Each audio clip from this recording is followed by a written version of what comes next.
Hello, good morning, जोहार। मैं संजय और आप देख रहे हैं न्यूज़ झारखंड। चलिए जानते हैं आज के मुख्य 25 बड़ी खबरों को। खड़ी ट्रेन की बोगी में लगी भयंकर आग, कई डिब्बे जलकर खाक। धनबाद जिले के झरिया इलाके के पाथरडी रेलवे स्टेशन के यार्ड में खड़ी एक सवारी ट्रेन में अचानक आग लग गई। ट्रेन धू धू कर जलने लगी और जलकर पूरी तरह से खाक हो गई। फिलहाल आग लगने का कारण स्पष्ट नहीं हो सका है। रेलवे अधिकारी जांच में जुटे हुए हैं। जानकारी के अनुसार रेलवे स्टेशन के यार्ड में यह ट्रेन कई महीनों से खड़ी थी, जिस ट्रेन की लगभग सभी बोगी में अचानक आग लग गई। आग लगने का कारण स्पष्ट नहीं हो सका है। आग लगने के बाद स्टेशन पर सभी रेलवे अधिकारी मुखदर्शक बनकर देखते रह गए। अग्निशमन विभाग भी मौके पर नहीं पहुंची। ट्रेन जलकर खाक हो गई। सूत्रों के अनुसार ट्रेन विगत कई महीनों से यार्ड में खड़ी थी और आग लगने की घटना असामाजिक तत्वों की करतूत हो सकती है। फिलहाल इस पूरे मामले में कोई भी रेलवे अधिकारी कुछ भी कहने से परहेज कर रहे हैं और न ही कोई बड़े अधिकारी इस घटना के बाद घटनास्थल पर पहुंचे हैं। विस्तृत जानकारी की प्रतीक्षा की जा रही है। मौसम अपडेट। राज्य में अगले 5 दिनों तक मौसम रहेगा शुष्क, ठंडी हवा चलने का पूर्व अनुमान।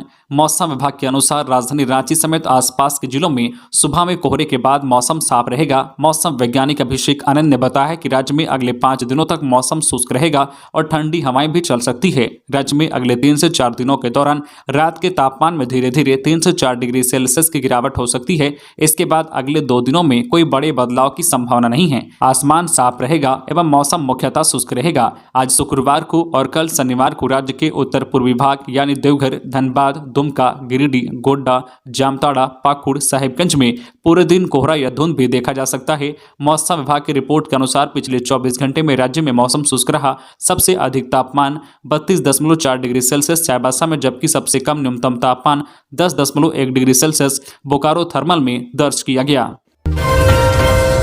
सीएम आज करेंगे खतियानी जोहार यात्रा की शुरुआत। आरमित्रा मैदान में मंच तैयार। मुख्यमंत्री हेमंत सोरेन आज शुक्रवार को देवघर में खतियानी जोहार यात्रा की शुरुआत करेंगे। सीएम के कार्यक्रम की सारी तैयारियां पूरी हो गई है। देवघर के आरमित्रा मैदान में भव्य मंच बनकर भी तैयार है। सुबह बाबा मंदिर में पूजा अर्चना करने के बाद दोपहर 12:30 बजे देवघर के आरमित्रा मैदान में खतियानी जोहार यात्रा को लेकर सभा को संबोधित करेंगे। रांची में 17 दिसंबर को भारत जोड़ो यात्रा को ऐतिहासिक बनाने की तैयारी। भारत जोड़ो यात्रा में सामाजिक संगठन, एनजीओ तथा सभी वर्ग के लोग भाग लेंगे। कांग्रेस पार्टी के द्वारा सभी जाति धर्म के लोगों को इस यात्रा में आमंत्रित किया है ताकि राजधानी रांची में होने वाली यह भारत जोड़ो यात्रा ऐतिहासिक बने।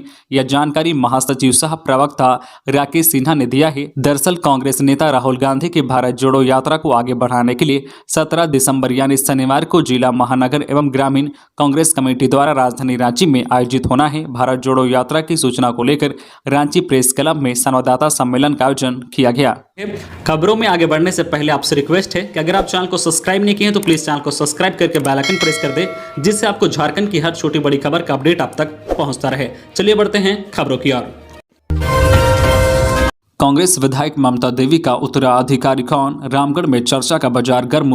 रामगढ़ की कांग्रेस विधायक ममता देवी और भाजपा नेता राजीव जायसवाल को मिली सजा की चर्चा पूरे विधानसभा क्षेत्र में है। राजनीतिक गलियारों से लेकर विभिन्न चौक चौराहों पर लोग विधायक की सजा पर टीका टिप्पणी करते दिखे। इनके समर्थक विधायक को सजा होने पर विश्वास ही नहीं कर रहे थे। वहीं कार्यकर्ता और समर्थकों के चेहरे में मायूसी छाई रही। विधायक समेत 13 लोगों को सजा होने के बाद एक बार फिर से गोला का आईपीएल गोलीकांड चर्चित हो उठा है। अब क्षेत्र में चर्चा हो रही है कि रामगढ़ विधानसभा क्षेत्र में कांग्रेस पार्टी का उत्तराधिकारी कौन होगा, क्योंकि विधायक को सजा होने के बाद या तो निश्चित हो गया है कि रामगढ़ विधानसभा में चुनाव होना तय है। ऐसी स्थिति में कांग्रेस पार्टी का निर्णय क्या होगा और पार्टी के आलाकमान किस पर दांव लगाएंगे, इसकी भी दिन भर चर्चा होती रही। हालांकि चर्चा यह भी हो रही है कि कांग्रेस पार्टी विधायक के परिवार में से ही किसी को विधानसभा का प्रत्याशी बना सकती है या फिर किसी नए चेहरे को यहां उम्मीदवार के रूप में ला सकती है। हाई स्कूल शिक्षक नियुक्ति मामले में सुप्रीम कोर्ट का अहम फैसला। 3 महीने के भीतर करें नियुक्ति प्रक्रिया पूरी। हाई स्कूल शिक्षक नियुक्ति मामले में सुप्रीम कोर्ट ने अहम फैसला सुनाते हुए राज्य सरकार को 3 महीने के भीतर नियुक्ति प्रक्रिया पूरी करने का आदेश दिया है। गुरुवार को लगातार दूसरे दिन जस्टिस MR शाह और जस्टिस सीटी रवि कुमार की अदालत में इस मामले की सुनवाई हुई। सुनवाई के दौरान कोर्ट ने पूर्व में हो चुकी नियुक्ति को सुरक्षित मानते हुए सरकार को इस केस में याचिका दाखिल करने वाले जो पिटिशनर को भी नियुक्ति करने का आदेश दिया। इसके अलावा शेष बचे पदों के लिए इस परीक्षा में शामिल अभ्यर्थियों का स्टेट लेवल मेरिट लिस्ट तैयार कर नियुक्ति करने को कहा है। शिक्षा मंत्री जगन्नाथ महतो को फिर मिली जान से मारने की धमकी। राज्य के शिक्षा मंत्री जगन्नाथ महतो को फिर जान से मारने की धमकी मिली है। इस बार रांची स्थित आवास पर जान से मारने की धमकी भरा पत्र भेजा गया है। इससे पहले भी जगन्नाथ महतो को धमकी भरा पत्र उनके बोकारो स्थित आवास पर भेजा गया था। मंत्री के रांची स्थित आवास पर पत्र भेजने वाले व्यक्ति ने जगन्नाथ महतो को इंटर व डिग्री कॉलेजों का अनुदान बढ़ाने एवं 1932 के खतियान संबंधित बात नहीं करने की धमकी दी है। पत्र में कहा गया है कि उत्तर प्रदेश, बिहार, मध्य प्रदेश के लोग कॉलेजों में काम करते हैं। हम सभी शिक्षक हैं जो फॉरवर्ड जाति से आते हैं। पत्र में 1932 खतियान संबंधित फैसले रोकने के साथ ही फॉरवर्ड शिक्षकों का कल्याण करने को कहा गया है। नियोजन नियमावली पर आज आएगा झारखंड हाईकोर्ट का फैसला। झारखंड समेत अन्य राज्य के वैसे अभ्यर्थियों को आज यानी 16 दिसंबर का बेसब्री से इंतजार है। खासकर वैसे अभ्यर्थी जो झारखंड में निकलने वाली नियुक्तियों में हिस्सा लेने की तैयारी कर रहे हैं। उनकी नज़र आज झारखंड हाईकोर्ट पर टिकी होगी, क्योंकि आज अदालत झारखंड कर्मचारी चयन आयोग जेएसएससी नियुक्ति नियमावली को चुनौती देने को लेकर दायर याचिका पर अपना फैसला सुनाएगी। हाईकोर्ट के मुख्य न्यायाधीश जस्टिस डॉक्टर रविरंजन और जस्टिस सुजीत नारायण प्रसाद की खंडपीठ ने सभी पक्षों की ओर से बहस और दलीलें सुनने के बाद नियोजन नीति पर अपना फैसला सुरक्षित रख लिया था। अब इस पर आज फैसला आएगा। खूंटी में ठेकेदार से लेवी वसूलते 2 नक्सली गिरफ्तार, हथियार समेत रकम बरामद। प्रतिबंधित नक्सली संगठन पीआरएफआई का सब जोनल कमांडर सह 1 लाख का इनामी नक्सली सुखराम गुड़िया दस्ते के 2 सक्रिय सदस्य को पुलिस ने रनिया के जराकेल जंगल से खदेड़कर गिरफ्तार किया है। गिरफ्तार नक्सलियों से पुलिस ने एक हथियार, कारतूस और लेवी की राशि के साथ बाइक, मोबाइल और नक्सली पर्चा भी बरामद किया है। पुलिस ने उन्हें गुरुवार देर शाम न्यायिक हिरासत में भेज दिया है। मुख्यमंत्री सुखाड़ राहत योजना पोर्टल पर 17,50,000 लाभुकों ने कराया रजिस्ट्रेशन। अगले आदेश तक रहेगी प्रक्रिया। झारखंड में सुखाड़ से प्रभावित किसानों को राहत देने के लिए मुख्यमंत्री सुखाड़ राहत योजना पर लगातार प्रभावित किसानों के आवेदन प्राप्त हो रहे हैं। राज्य के कृषि मंत्री बादल ने इस संबंध में कहा है कि जब तक राज्य के सुखाड़ से प्रभावित अंतिम कृषक को राहत योजना का लाभ नहीं मिल जाता, तब तक पोर्टल पर किसानों का निबंधन जारी रहेगा। मंत्री बादल ने इस संबंध में पदाधिकारियों को निर्देश दिया है कि प्राप्त आवेदनों के भूमि दस्तावेजों के सत्यापन में तेजी लाएं, ताकि राज्य के ज्यादा से ज्यादा किसानों को राहत पहुंचाई जा सके। 18 आईएएस अधिकारियों की हुई ट्रांसफर पोस्टिंग। राज्य के 18 आईएएस भारतीय प्रशासनिक सेवा के अफसरों की ट्रांसफर पोस्टिंग की गई है। इस संबंध में गुरुवार को कार्मिक विभाग की ओर से अधिसूचना जारी की गई है। इसके तहत प्रधान सचिव ग्रामीण कार्य विभाग अजय कुमार सिंह को अगले आदेश तक अपने कार्यों के साथ प्रधान सचिव पंचायती राज विभाग का भी अतिरिक्त प्रभार दिया है। इसके अलावा वह प्रधान सचिव वित्त विभाग के अतिरिक्त प्रभार पर भी रहेंगे। वही श्रम सचिव परवीन कुमार टोप्पो को स्थानांतरित करते हुए उन्हें परमंडलीय आयुक्त दक्षिण छोटा नागपुर परमंडल रांची के पद पर नियुक्त एवं पदस्थापित किया गया है। जबकि संयुक्त सचिव पेयजल एवं स्वच्छता विभाग दिनेश कुमार यादव को रांची के डीडीसी सह मुख्य कार्यपालक पदाधिकारी जिला परिषद रांची के पद पर पदस्थापित किया गया है। केंद्रीय मंत्री प्रहलाद जोशी से संजय सेठ ने की मुलाकात। खलारी में केंद्रीय विद्यालय पुनः आरंभ करने का किया आग्रह। सांसद संजय सेठ ने नई दिल्ली में गुरुवार को केंद्रीय कोयला एवं संसदीय कार्य मंत्री प्रहलाद जोशी से मुलाकात की। इस दौरान उन्होंने खलारी के राय शिशु मंदिर विद्यालय से डकरा चौक तक सड़क निर्माण के लिए स्वीकृति प्रदान करने के लिए आभार जताया। वहीं उन्होंने केंद्रीय मंत्री से खलारी में बंद पड़े केंद्रीय विद्यालय का संचालन दोबारा शुरू करने का भी आग्रह किया। उन्होंने बताया कि यहाँ कोयला खनन प्रभावित क्षेत्र है, जहाँ बड़ी संख्या में लोग इस व्यवसाय से जुड़े हैं, लेकिन यहाँ बच्चों के पठन पाठन के लिए क्षेत्र में कोई अच्छा विद्यालय भी नहीं है। इस दृष्टि से यहाँ केंद्रीय विद्यालय का संचालन अति आवश्यक है। सरकार ने ईडी से कहा अधिकारियों को पूछताछ के लिए नहीं बुलाएं। डीएसपी प्रमोद मिश्रा दूसरे समन में नहीं पहुंचे। अवैध खनन मामले को लेकर झारखंड सरकार के अफसरों से पूछताछ के लिए बुलाने से ईडी को राज्य सरकार ने मना कर दिया है। राज्य सरकार ने सुप्रीम कोर्ट में दायर एसएलपी का हवाला देते हुए ईडी को राज्य सरकार के अधिकारियों को अवैध खनन मामले में पूछताछ के लिए नहीं बुलाने कहा है। मीडिया रिपोर्ट के अनुसार गृह सचिव राजू अरुण एक्का ने डीएसपी के माध्यम से ईडी को इससे संबंधित पत्र भेजा है। पत्र की कॉपी 24 घंटे डीएसपी प्रमोद मिश्रा को भी दी गई है। बताया जा रहा है कि ईडी द्वारा बरहरवा टोल प्लाजा मामले को लेकर डीएसपी प्रमोद मिश्रा को तलब किए जाने के मद्देनजर पत्र लिखा गया है। 5 साल के बच्चे को तेंदुए ने मार डाला। शाम को बिस्किट लेने दुकान गया था बच्चा, लौटते वक्त तेंदुए ने किया हमला।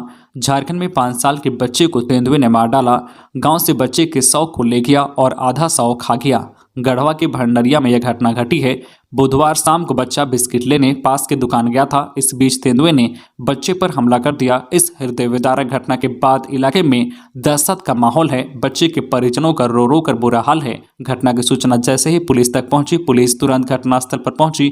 गढ़वा जिले के रमकंडा से सटे भंडरिया थाना क्षेत्र के रोदो गांव में यह घटना हुई है। बच्चा जब बहुत देर तक नहीं लौटा तो उसकी तलाश शुरू हुई। गुरुवार की सुबह बच्चे का कपड़ा व शव मिला। वन विभाग, पुलिस प्रशासन व अंचल अधिकारी घटनास्थल पर पहुंचे और मामले की जानकारी ली है। पूरे मामले की जांच की जा रही है। बच्चा बिस्किट लेकर वापस लौट रहा था, तभी तेंदुए ने उस पर हमला कर दिया। घर से थोड़ी दूर ले जाकर तेंदुआ बच्चे के शव को खा गया और शव को घसीटते हुए कुछ दूर ले गया। बुधवार की शाम तेंदुए के गांव में होने की सूचना दी गई थी, लेकिन किसी को अंदाजा नहीं था कि गांव में ऐसी घटना हो जाएगी। शिक्षा मंत्री आज 16 दिसंबर को 15 स्कूलों में व्यावसायिक प्रयोगशाला का करेंगे उद्घाटन। झारखंड के सरकारी स्कूलों में विद्यार्थियों को बेहतर शिक्षा मिले, इसके लिए राज्य के कई स्कूलों में व्यावसायिक प्रयोगशाला बनाए गए हैं। इसी क्रम में झारखंड के शिक्षा मंत्री जगन्नाथ महतो 16 दिसंबर यानी आज शुक्रवार को राज्य के 15 स्कूलों में व्यावसायिक प्रयोगशाला का ऑनलाइन उद्घाटन करेंगे। बता दें कि रांची, बोकारो, रामगढ़, खूंटी और लोहरदगा जिले के स्कूलों में 15 व्यावसायिक प्रयोगशाला तैयार है। वही प्रशासनिक पदाधिकारी जयंत मिश्र ने निर्देश दिया है कि ये जिलों के डीएससी संबंधित स्कूल के प्रयोगशाला प्रशिक्षक और 4 से 6 छात्र छात्राओं को लेकर शिक्षा परियोजना परिषद में शामिल होंगे। क्या खत्म हो जाएगी एचईसी की हड़ताल? सांसद संजय सेठ ने भारी उद्योग मंत्री और उद्योग सचिव से की बैठक, कहा पूरी होगी कर्मियों की मांग।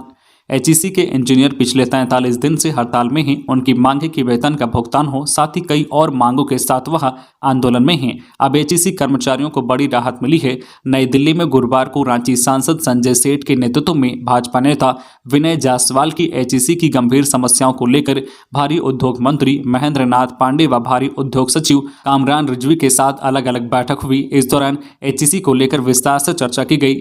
यहाँ सांसद संजय सेठ ने कहा कि एचईसी को सुचारू रूप से चलाया जाए ताकि एचईसी का भविष्य अच्छा हो। इस पर भारी उद्योग मंत्री ने कहा कि एचईसी को सुचारू रूप से चलाया जाएगा। वहीं भारी उद्योग सचिव कामरान रिजवी ने कहा कि इसके भविष्य के लिए अच्छे पहल की और प्रयास किया जा रहा है।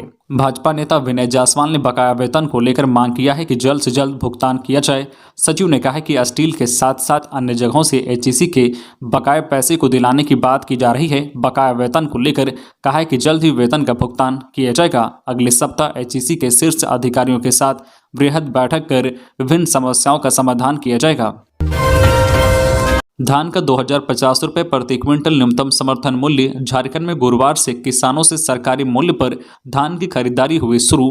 झारखंड राज्य में गुरुवार से ही किसानों से सरकारी मूल्य पर धान की खरीद शुरू हो गई है। इसकी जानकारी राज्य खाद्य निगम के प्रबंध निदेशक यतेंद्र प्रसाद ने दी है। राज्य भर में 600 से ज्यादा धान क्रय केंद्र बनाए गए हैं। इस बार पिछले वर्ष की तुलना में लक्ष्य ज्यादा बड़ा नहीं रखा गया है। इस बार चूंकि बारिश कम हुई है, इसलिए लक्ष्य 8 लाख मीट्रिक टन का रखा गया है। कई जिलों से यह सूचना मिल रही है कि धान की उपज कम हुई है और किसान अपने खाने के लिए अनाज रखने के बाद ही बिक्री करेंगे। पंजीकृत किसान एसएमबी उपार्जन पोर्टल के तहत आवेदन देंगे। 2050 रुपये प्रति क्विंटल न्यूनतम समर्थन मूल्य रखा गया है। राज्य खाद्य निगम के प्रबंध निदेशक यतेंद्र प्रसाद ने बताया कि खाद्य आपूर्ति मंत्री रामेश्वर उरांव की स्वास्थ्य अच्छी नहीं होने के कारण इसका शुभारंभ उनके आवास से ऑनलाइन किया जा रहा है। सीएम हेमंत सोरेन की खतियानी जोहार यात्रा पहुंची गोड्डा, कहा केंद्र झारखंड के साथ कर रही सौतेला व्यवहार। सीएम हेमंत सोरेन की खतियानी जोहार यात्रा का काफिला गोड्डा पहुंचा। इस दौरान गोड्डा मेला मैदान में आम लोग को संबोधित करते हुए सीएम हेमंत सोरेन ने केंद्र की भाजपा सरकार पर राज्य के साथ सौतेला व्यवहार करने का आरोप लगाया है। उन्होंने कहा है कि केंद्र सरकार उचित पैसा देने पर भी झारखंड की बिजली में कटौती करती है तो कभी अनाज आपूर्ति बंद करती है। केंद्र की भाजपा सरकार बेईमान और निकम्मी है। सीएम हेमंत सोरेन ने झारखंड में कुपोषण और बीमारी की वजह भाजपा की गलत नीतियों को बताया है। उन्होंने कहा है कि राज्य में पशुपालकों को भाजपा पशु तस्कर बताती है। झारखंड पुलिस एसोसिएशन एटीएस शाखा चुनाव, चक्रवर्ती कुमार बने अध्यक्ष। झारखंड पुलिस एसोसिएशन एटीएस शाखा चुनाव में अध्यक्ष समेत 4 प्रत्याशी निर्विरोध चुने गए हैं, जबकि सिर्फ एक संयुक्त सचिव पद के लिए अभिजीत गौतम निर्वाचित हुए। बताते चले कि झारखंड पुलिस एसोसिएशन एटीएस शाखा का चुनाव 15 दिसंबर को कराने का निर्णय हुआ था, जिसे लेकर चुनाव शांतिपूर्ण संपन्न करा गया, जिसमें इंस्पेक्टर चक्रवर्ती कुमार राम अध्यक्ष, उदय शंकर उपाध्यक्ष, विशाल पांडे सचिव, अभिजीत गौतम संयुक्त सचिव और कोषाध्यक्ष घनश्याम कुमार बने हैं। झारखंड हाईकोर्ट के अधिवक्ता इंद्रजीत सिन्हा को अदालत ने अमिकस क्यूरी नियुक्त किया है और उन्हें रांची नगर निगम और आरआरडीए में नक्शा पारित करने से संबंधित प्रक्रियाओं की पूरी जानकारी लेकर अदालत में रिपोर्ट सौंपने का निर्देश दिया है। पूर्व मंत्री एनोस एक्का और उनकी पत्नी की अपील याचिका पर 21 दिसंबर को होगी सुनवाई। झारखंड हाईकोर्ट में गुरुवार को आय से अधिक संपत्ति मामले में सजायाफ्ता एनोस एक्का, उनकी पत्नी मेनन एक्का की ओर से दायर अपील याचिका पर सुनवाई हुई। मामले में सीबीआई की ओर से बहस पूरी हो गई। अब 21 दिसंबर को सीबीआई की ओर से उठाए गए सवालों पर अपीलकर्ता के अधिवक्ता की ओर से जवाब दिया जाएगा। इससे पहले बुधवार को अपीलकर्ता एनोस एवं उनकी पत्नी की ओर से बहस पूरी की गई थी। हाईकोर्ट के न्यायमूर्ति गौतम कुमार चौधरी की कोर्ट ने मामले की सुनवाई की। पुलिस को मिली सफलता, बाइकर्स गैंग के 2 आरोपी गिरफ्तार। Mobile, keypad phone, bike, purse समेत 1320 रुपये नगद बरामद। खबर है जमशेदपुर से, जहां बिष्टुपुर पुलिस ने छिनतई करने वाली बाइकर्स गैंग के 2 सदस्यों को गिरफ्तार कर लिया है। रांची में दलित छात्रा की हत्या के विरोध में निकाला कैंडल मार्च। भारतीय सुदर्शन समाज महासंघ ने गुरुवार को धनबाद के रणधीर वर्मा चौक पर कैंडल मार्च निकाला। बीआईटी रांची की छात्रा पल्लवी के हत्यारे पीयूष को कड़ी से कड़ी सजा देने की मांग की गई। कैंडल मार्च में लोगों ने हत्यारे को फांसी दो, दलितों पर अत्याचार बंद करो जैसे नारे लगाए। घायल व्यक्ति को गोल्डन आवर के भीतर अस्पताल पहुंचाने पर मिलता है 2000 रुपये का पुरस्कार। सड़क दुर्घटना में कोई व्यक्ति घायल हो जाए तो गोल्डन आवर यानी 1 घंटे के भीतर अस्पताल पहुंचाने पर गुड सैमरिटन को 2000 रुपये पुरस्कार राशि से सम्मानित किया जाता है। यह जानकारी सड़क सुरक्षा जागरूकता अभियान के तहत 15 दिसंबर को camp 1 Jharkhand Naval unit NCC में उपस्थित 200 एनसीसी जो कैडेटों को दी गई। ट्रैफिक डीएसपी जितवाहन उरावनी उपस्थित जो कैडेट को झारखंड गुड सैमरिटन पॉलिसी के बारे में बताया। उन्होंने पुलिस प्रशासन से बिना डरे सड़क दुर्घटना के दौरान घायल व्यक्ति को 108 पर कॉल कर एम्बुलेंस सेवा बुलाकर गोल्डन आवर में अस्पताल पहुंचाने की अपील की। तो ये थी आज की झारखंड की टॉप बड़ी खबरें। इसी तरह झारखंड की हर छोटी बड़ी खबर देखने के लिए आप हमारे चैनल न्यूज झारखंड चैनल को सब्सक्राइब करके बेल आइकन प्रेस कर दीजिए, जिससे आपको झारखंड की हर छोटी बड़ी खबर का अपडेट आप तक पहुंचता रहे। तो आज के लिए बस इतना ही, हमें दीजिए इजाजत, फिर मिलते हैं नेक्स्ट न्यूज में।